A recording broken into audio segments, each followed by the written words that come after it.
pounds of torque and makes about 280 something horsepower.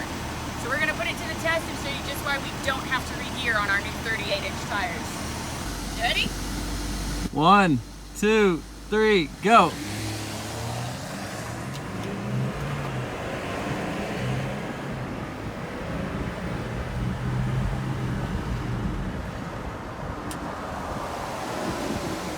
Damn. All right, let's try that one more time. Go back. All right, this time I'm gonna brake boost. All right, you gonna get your butt whooped again is what you're gonna do? Yeah, holy crap. All right, hold on, let me brake boost. 1, 2, 3, go.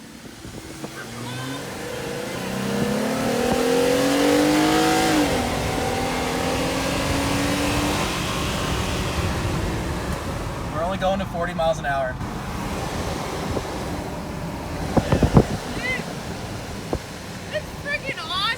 Yeah. It puts up against the Touareg. That's insane.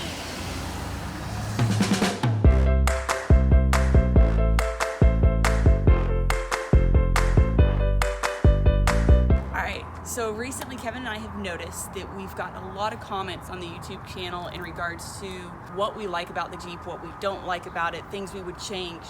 And we've decided that we have owned this thing long enough. We are confident in being able to give you the big ups and the big downs of this Jeep.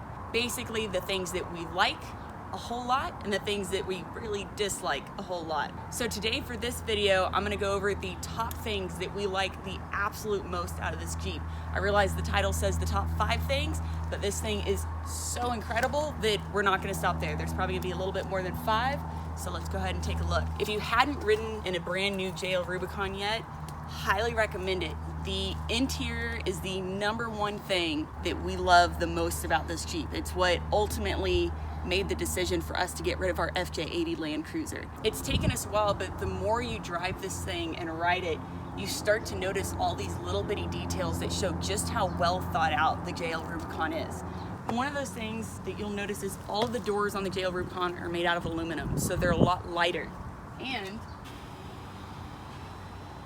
what Kevin and I have noticed, if you come around this way, so when you go to take the doors off, Jeep has actually kind of thought out a grab handle right here. So when you go to unbolt the door, even if you're as tiny as I am and you're not very strong, A, the door is super light, but B, you actually have a grab handle here to help you lift the door up and off. For you stronger guys, that might not be a big plus, but for me, I actually genuinely appreciated that thought out piece of design.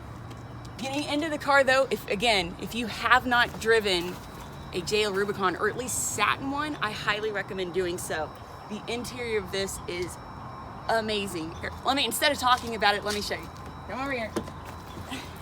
So as you look in the interior, you'll notice that all of the materials that they use are high quality. There's basically soft touch everywhere inside this thing. And of course, it being a Jeep, everything is water resistant, from the radio, all your controls. But again, the longer you sit in it, the more you see the attention to detail. The red stitching in the steering wheel, the seats, the shifters, everything's put together to be really cohesive, really attractive, and not to mention super comfortable. The seats are insanely comfortable. Obviously, Kevin and I have taken this thing on a ton of trips. We've driven it to and from Texas multiple times, which is about 12 hours or so. We've driven it to Moab and back several times, and not once have I ever lost feeling in my butt. Now, as you go to start the Jeep, you'll notice even greater attention to detail. For one, they've even got a spot to hold your key in the center console, and you'll notice your little Jeep friend driving across the bottom of the gauges as the vehicle starts, which you can also see him over here on the right corner of the dash. And although we don't have our stock wheels anymore, the same little Jeep emblem can be found on the stock wheels. One of my favorite things though, on the entire inside of the Jeep, comes down to the manual shifter. So obviously Kevin and I both come from racing backgrounds. So although most people probably wouldn't notice this, it was one of the first things that he and I saw. So if you take the shifter and you put it into your manual shift mode, you have more or less what you would think of as a sequential shifter. So typically when you're driving an automatic car that has this capability, you push it up to go up a gear and you pull it down to go down a gear, which for anyone who's ever driven a race car is completely wrong.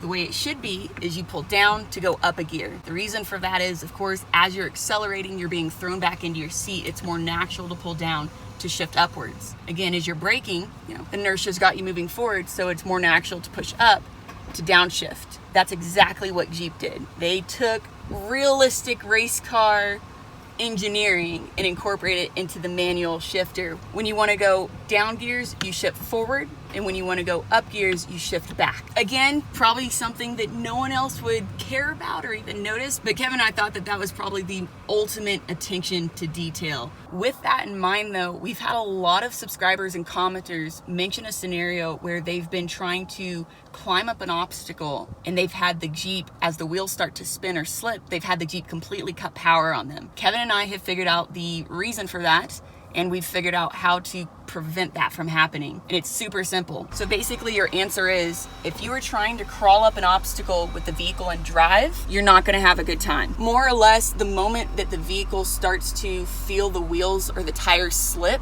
it'll actually cut power on you in the middle of an obstacle, which of course is not a good thing. No one wants that happening. Ultimately, you have to have the vehicle in manual mode. Basically put it in first gear, second gear, and then start to crawl.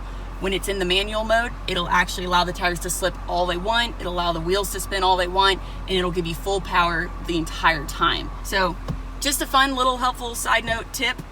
Okay, so that is enough of the amazing interior, I think. Let's go to the outside. So Kevin and I really love the HIDs, the LEDs, basically your entire lighting package on the new JL Rubicon. So they're super bright at night, you have really high visibility, but with that being said, they do come aimed really high from factory. So we're gonna show you real quick how to go ahead and adjust that really easily. So it's really simple. If you look down in here behind the headlight, I'm gonna get my handy dandy stick to point this out to you, but if you look right there, all you've got to do is get a long Phillips, shove it right into that little hole, and start turning. You'll be able to aim the headlights down, which I would highly recommend doing the moment you buy the Jeep and before you start driving at night. Otherwise, you're going to start blinding your neighbors on the road.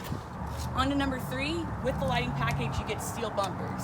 But number 3 specifically is the front steel bumper. This thing has been incredible. We've showed you the damage on the Holy Cross Trail damage video, but again, we have beat the absolutely ever-living crap out of this bumper. Not once has it tweaked, has it bent, have we had it buckle, and then of course on top of that, the steel bumper comes completely winch ready. If you go back to our winch install video, you'll notice that all you have to do is buy the winch plate and the winch of your choice, and you're good to go. Next up is underneath the vehicle. The new Dana 44 axles come from factory wider than previous generations, and you'll notice all of the steering components are upgraded from factory as well. They're beefier and stronger, so needing to upgrade is no longer as much of a necessity as it used to be on previous generation Jeeps. Jeep more or less took care of all that for us from factory, and although Kevin and I will go into more detail on this here in another video, we can run 38s without having to worry about upgrading the axles. And then there's the engine and the transmission. The 8-speed transmission is an absolute dream. Not only does it make your shifting quicker, smoother, but it also allows you to run giant 38-inch tires without having to worry about re-gearing. And although the engine is the same V6 as the previous JK generation, unless of course you have the 2-liter turbo, Jeep reworked the engine, adjusting the torque curve to give you more low-end torque. So this thing is super peppy off the line. And of course the engine works perfectly in tandem with the 8-speed transmission. Something else to point out is the Highline fenders. Jeep obviously paid attention with the previous generation, noticing that everyone was having to put Highline fenders on their vehicle just to fit larger tires. As everyone knows, we are currently running 38-inch tires on just a 2.5-inch spacer lift and stock fenders. From there, if we did need extra clearance and we still didn't want to go higher with a lift, we can actually pull off the lower half of the fender right here, which gives us an extra inch and a half of clearance. The only issue with taking off that lower half is you do lose your light here, but they do make an aftermarket bracket that helps to support the front of the fender, as well as allowing you to mount a side light right here. And last but not least, of course, is just the general off-road capability of the JL Rubicon. This thing is insane off-road. Every obstacle we've put it against, it has tackled, with the exception of Cleveland Rock, but in its defense, fully built buggies even struggle up that obstacle. Not only is it super amazing on obstacles, it's also extremely stable. when you're putting it up against off-camber situations, you feel really comfortable sitting in the driver's seat. It's a dream to drive off-road, it's a dream to drive on-road. I would recommend anyone who has any type of off-road aspirations to buy a JLU Rubicon. Ultimately, this Jeep is beyond incredible, and we absolutely love it. If you guys have anything else that you love about your JL, let us know in the comments. But as always, thank you for watching, and don't forget to like, subscribe, and share.